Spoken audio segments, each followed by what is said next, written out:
asked how you make like the animations I make, and CJ, I'll go over and make them. So first, I start with the map. This one that I have already had existing, but usually for my maps I use like this light green color. I use a light green color for like, how do I explain it? Like the plains, like flatland, like this darker green color for like forests. That's usually like what I do for the colors on my map.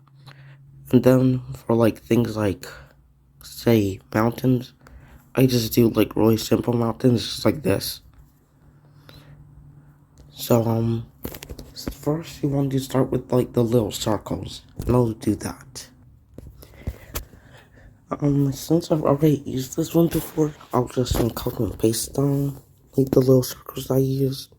I usually put like the defenders on the bottom, on like the bottommost layer, so like it's easier to understand when like the attackers attack them and like they overwhelm them and like go over them.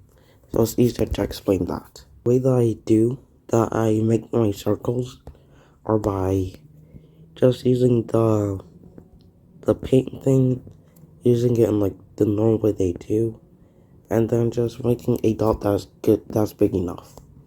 That's usually how I make my dots or circles.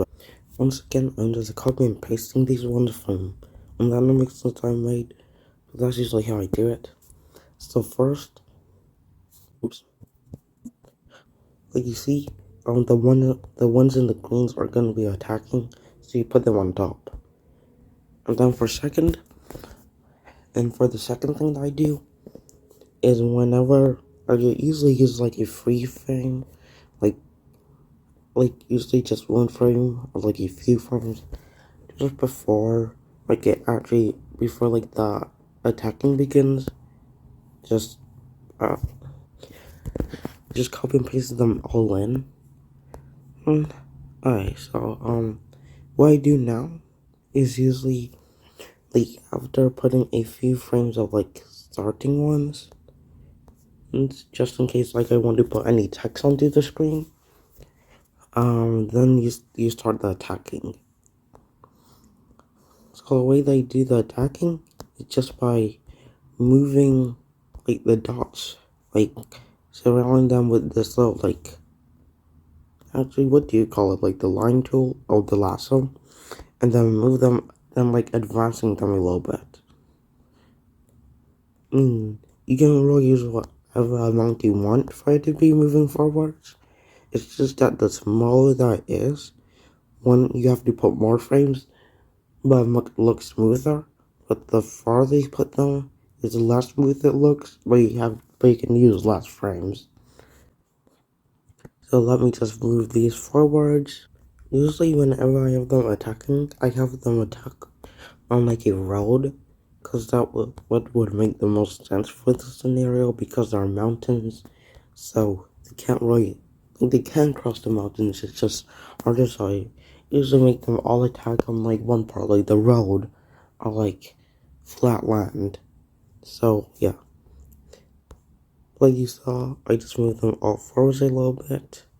Then just want to do that again and again until eventually, like, actually, yeah, just keep on doing that over and over again. We'll just get to the next part. Remember that this is not like, so that, because this one is just a tutorial one, like when I do it, it looks kind of strange, but just, do not mind that. So whenever, like, when both of the armies meet, what I usually do is like, it just depends. So like if you want them to like hold to like defend the area, then I usually just keep them there. But if you want them to like, say the line is collapsing, you move those ones back, then go to the next layer, then you put these ones. You could either do that, or you could let me reverse that, or like have the attackers like, go on top of the army, then on the next ring have them fall back. one thing that I forgot to include is that if you want like the border to be moving while they're attacking, you want the border to be on top. Let me just fix this. One thing I want to mention is that if you want to put more than 6 layers, then you have to buy Flip-A-Clip Premium. But I haven't had, I bought like Premium like about a year ago, so I don't really remember. I'm pretty sure they can sometimes watch an ad to get 1 extra layer.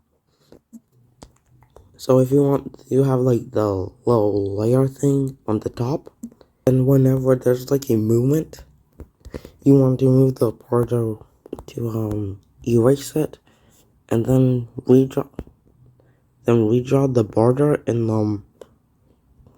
like a smaller in like the about the same size.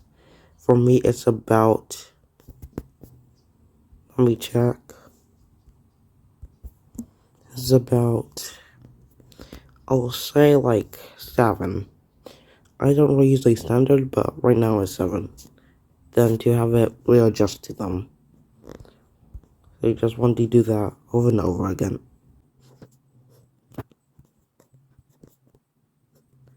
Depending on how you want to do it, you can either have like the border go around them, like very loosely go around them, or you can have them very like tightly, straightly go around them.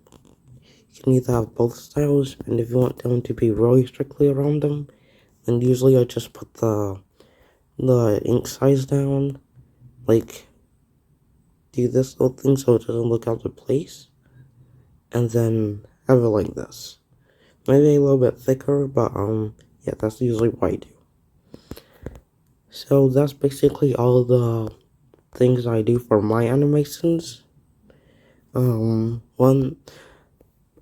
That's pretty much all the things I do for one of my animations. I'll show you like it in progress with one of the other animations I showed. Also, there's so many like the frames because a lot of them are just moving it's just doing really simple things like that. But let me play some of this, and you'll see. Oops, that's not a good one to show.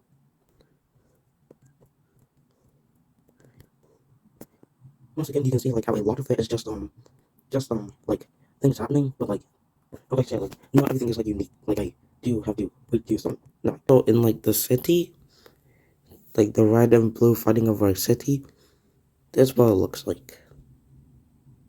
Then this is like on a larger scale.